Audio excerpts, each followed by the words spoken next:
අබුද්දස්ස කාලෙට ලබුත් තිත්ත වෙනවා වගේ මේ දවස්වල අහන්න හම්බෙන්නෙම ඒ තරම්ම හොඳ කතා නන් නෙමෙයි.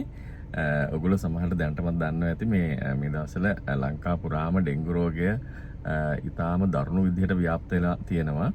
විශේෂයෙන්ම බස්නාහිර පළාතේ ඒකිනුත් ගම්පහ කළුතර ඒ වගේම කොළඹ වගේ දිස්ත්‍රික් වල තමයි වැඩිපුරම තියෙන්නේ. ඊට අමතරව ගාල්ල මාතර දිස්ත්‍රික් වලත් වැඩිපුරම තියෙනවා. එතකොට මෙතනදී වෙලා තියෙන වැදගත් කාරණාවක් තමයි සාමාන්‍යයෙන් ඩෙන්ගු වෛරස් එකේ ප්‍රභේද 4ක් තියෙනවා. ඒ කියන්නේ type 1 2 3 4 කියලා. මේකෙන් මේ දවස්වල වැඩිපුරම ව්‍යාප්ත වෙලා තියෙන මේ type 2 කියන ප්‍රභේදය. ඉතින් මේ type 2 කියන ප්‍රභේදය සාමාන්‍යයෙන් අපේ රටේ මීට අවුරුදු 4කට 5කට කලින් තමයි ගොඩක් තිබුණේ. ඒ නිසා මේ මෑතකදී මේ ප්‍රභේදයෙන් අපිට ආසාදන තත්ත්වයක් නැති වෙලා තිබුණේ නැහැ.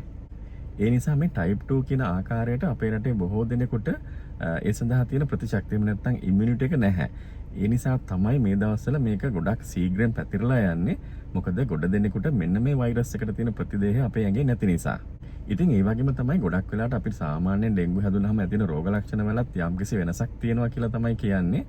සාමාන්‍යයෙන් උණ ඇඟපත වේදනාව හිසේ කැක්කුමට අමතරව සමහර අයට විශේෂයෙන්ම සමහර දරුවන්ට පාචනය වමනය වගේ එහෙම නැත්නම් බඩේලිය යාම වගේ රෝගී තත්ත්වෙනුත් ඊට අමතරව කැස්ස වගේ දේවලුත් ඇති වෙනවා කියලා දැනට සොයාගෙන තියෙනවා. ඒ නිසා ගොඩක් පරිස්සම් වෙන්න ඕනේ. විශේෂයෙන්ම දරුවෝ ඉන්න දෙමව්පියෝ දරුවට දවස් 2කට වඩා උණ තියෙනවා නම් අනිවාර්යයෙන්ම ඉතා ඉක්මනින් වෛද්‍ය උපදෙස් ලබා ගන්න ඕනේ. ඒ වගේම තමයි තාමත් අර එන්ටරෝ වෛරස් එක නිසා ඇතිවෙන මෙනින්ජයිටිස් රෝගයක් තියෙනවා.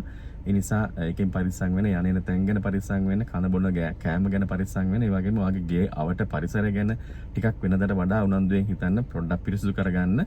මදුරු බෝවන ස්ථාන තියෙනවා නම් අනිවාර්යයෙන්ම අඳුනගෙන අයින් කරන්න. අපි කොහොම හරි මේකනුත් ඉතා ඉක්මනින් ගැලවෙන්න ඕනේ. ඒ වගේම තමයි රෝග ලක්ෂණ තියෙනවා නම් බල ඉන්න එපා. අනිවාර්යයෙන්ම වෛද්‍ය උපදෙස් ලබා ගන්න ඕනේ.